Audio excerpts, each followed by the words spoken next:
Alright, so today we are talking about the Chinese martial arts, including the internal systems and the difference between what we call the external versus the internal.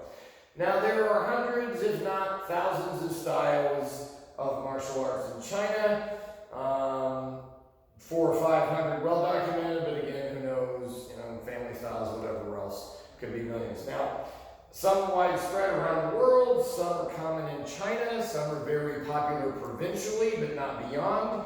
Some are, again, very one family type styles, okay, handed down from family to family, as I said. And used to be, as you hear your martial arts movies and things like that, you see accounts of,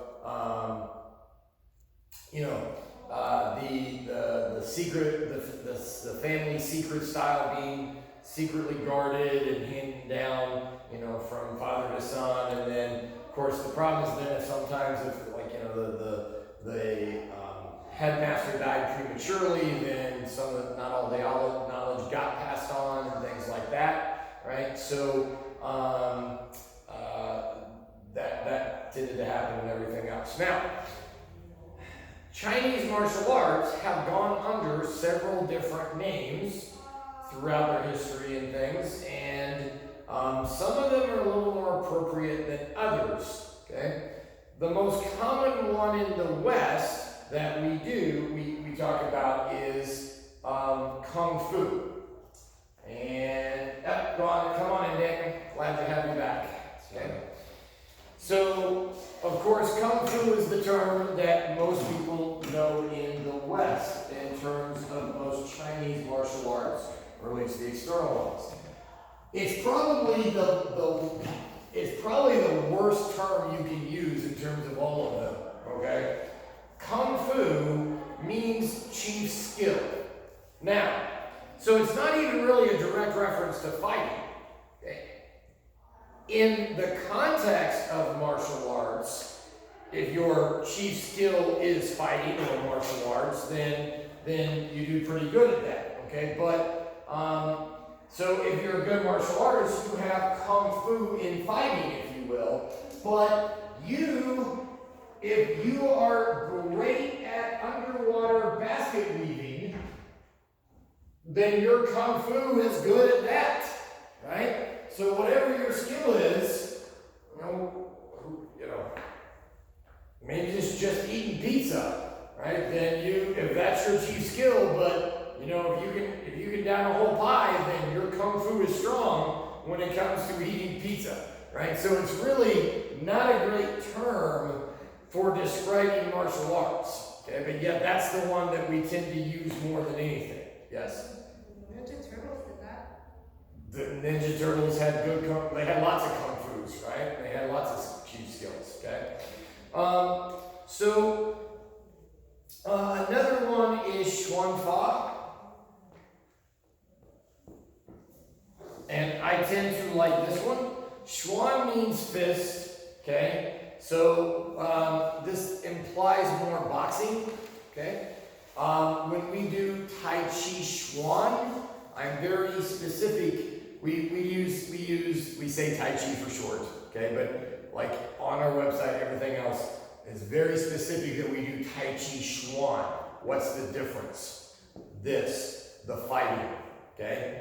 We're teaching it not just as a slow motion balancing, although you get that. Okay, we'll talk more about Tai Chi later today, right? But it's the Schwann, it's the fighting part, okay? But this probably, again, implies fist. It's probably more specifically translated as boxing, okay? Would be a better term, okay? Wushu, I'm sorry, I can't write.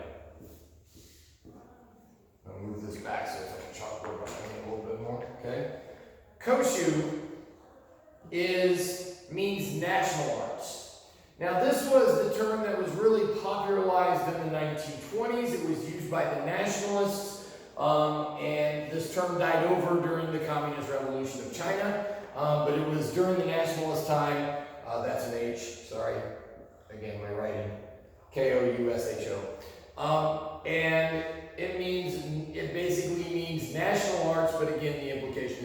national martial art.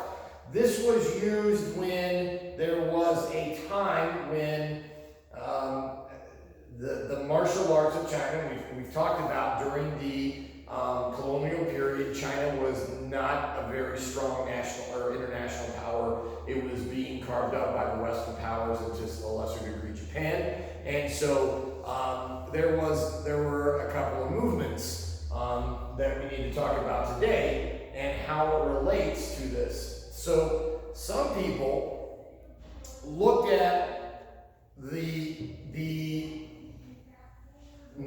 martial arts of China as being antiquated or not very sophisticated. Basically, the reason they got in trouble in the first place, the country is weak, we relied on these martial arts. Okay, well, other people had machine guns and a better navy and stuff like that. Maybe it wasn't necessarily just your hand-to-hand martial arts there. Okay, technological advances, whatever else. Right? There's a lot of other things that played into play, but people looked at, you know, the Chinese martial arts were not very strong, right? They were, you know, the populace was weak, they weren't good, they didn't have a strong national defense. That's why the country is in the state that it is in.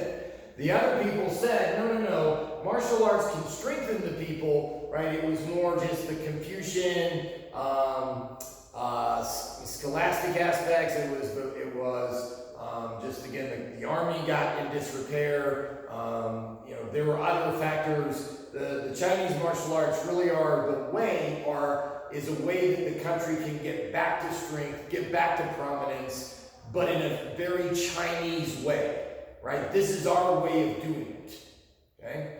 Right, so within the style of martial arts, it was embracing, you know, the Chinese way of doing it, national martial art, okay? So there are two different camps. So the Wushu was the term that was really embraced by a lot of people that were in that nationalistic camp, that we're gonna make the country strong with good, traditional, you know, back when, you know, China was arguably one of the greatest powers in the world, or the greatest civilizations, or whatever. But the Chinese martial arts are going to help us get back to that.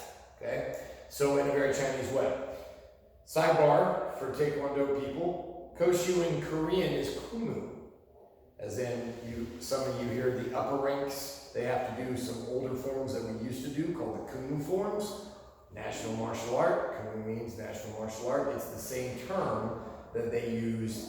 The Kumu Kwan was an offshoot of the Chungo Kwan, okay? And some even more history there, okay? So a little tie-in to what we do in our Taekwondo, okay? Then there is probably the term that actually is most specifically means martial arts. The most correct term is Wushu, okay? The name, however, is really Wushu is probably the most correct term in terms of saying martial arts, okay? However, it's also now kind of synonymous with the more modern, nationalized sport form of Chinese martial arts, which is kind of influenced a lot by the Communist Revolution and things like that. So modern Wushu is something rather kind of distinctive. And so for this reason, and this is my classification and my way of kind of splitting hairs here, right? If we're talking about more the modern sport aspect, I use the term Wushu. If we're talking about more traditional martial arts, we talk about schwann, okay? Now, there are many different classifications because there's so many different styles of Chinese martial arts. There are several different types of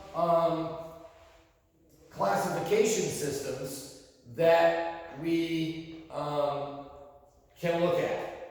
Okay? One of the first is external versus internal. You hear some of the martial arts refer to external, some of them internal. Okay? And for what it's worth, some people would say that this by itself is a pretty artificial or made up term. In fact, other people would say that, so there was there was the Ming Dynasty, which was basically kind of considered outsiders that ruled China for a long time.